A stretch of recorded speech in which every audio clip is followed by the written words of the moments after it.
I never imagined my fight with the Homeowners Association would end in handcuffs, but Karen Williams underestimated who she was targeting. After 30 years in the military, I retired to Sycamore Estates, a quiet neighborhood with tidy homes, near the VA hospital, where I treated a lingering leg injury from my last Afghanistan tour. The injury earned me disabled parking privileges, complete with a proper placard. I thought I'd found peace, until Karen decided to make my life hell. 6 months in, trouble hit on a Tuesday morning as I headed to a doctor's appointment. The night before, I'd parked in my designated disabled space, deeded to my townhouse. But now, a red Mini Cooper squatted there, and a violation notice glared from my windshield, accusing me of illegal parking. Confused and irritated, I checked my watch, already late.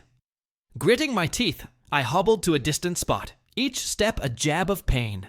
This wasn't just a mix-up, it was personal. Back home, I called the HOA office. The receptionist, voice shaky, transferred me to Karen Williams, HOA president. That nervous tone was my first red flag.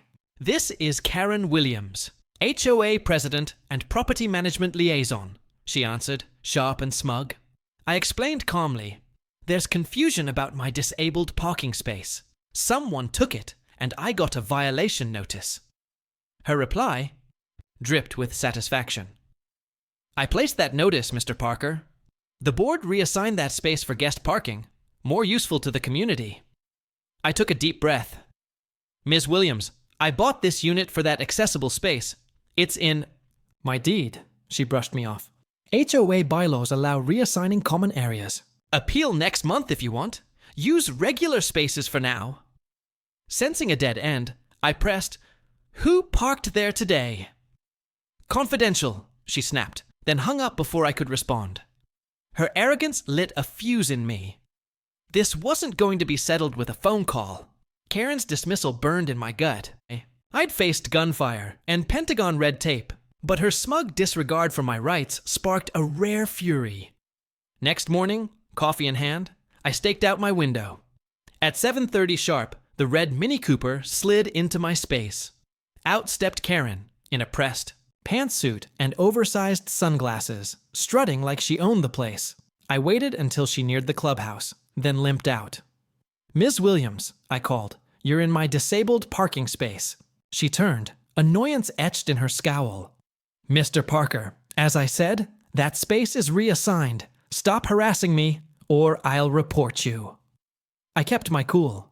"It's not harassment to question why you're using a space deeded to me, designated for disability." Neighbors paused, watching. Karen's face reddened. "The needs of the many outweigh the few," she snapped, voice rising. "As president, I use it for official business, like today." "Got a disabled permit?" I asked, knowing she didn't. "I don't need one. Official capacity," she huffed, clutching her handbag. I nodded. "My lawyer will love hearing how you're violating my property rights and the ADA. A bluff." I hadn't called one yet, but her fish-like gape was worth it. "We'll see," she spat, storming off. The war escalated. Karen buried me in citations. Improper curtains, a rogue garden gnome, even my small American flag carried through 3 deployments, deemed excessive patriotism. I documented everything, snapping photos, saving notices. Neighbors shared similar tales of her petty tyranny, their fines and rules as absurd as mine. Then came her boldest move. One day, I found workers pouring concrete for a massive planter, blocking my parking space entirely. Their work order, signed by Karen. That crossed the line. I made 2 calls, one to Ethan Morris, a lawyer specializing in property and disability law, and one to Robert "Bobby" Davis, my Vietnam buddy, now county sheriff. "Bobby, I need backup," I said, briefing him. "Time for official muscle." The next morning, at the HOA meeting, I arrived early with Ethan, claiming front row seats. Karen, at the head table, shuffled papers, ignoring homeowners but shooting. Me a venomous glare when she spotted Ethan. Bobby slipped in, uniform crisp, badge gleaming, and stood at the back. Karen rushed the agenda, dodging discussion. When new business opened, I raised my hand. "Yes, Mr. Parker," she sighed, dripping disdain. I stood, cane steadying me. I'm here about my disabled parking space, illegally blocked and reassigned. Karen rolled her eyes. We've covered this. The board decides. It's closed. Ethan rose. Not quite.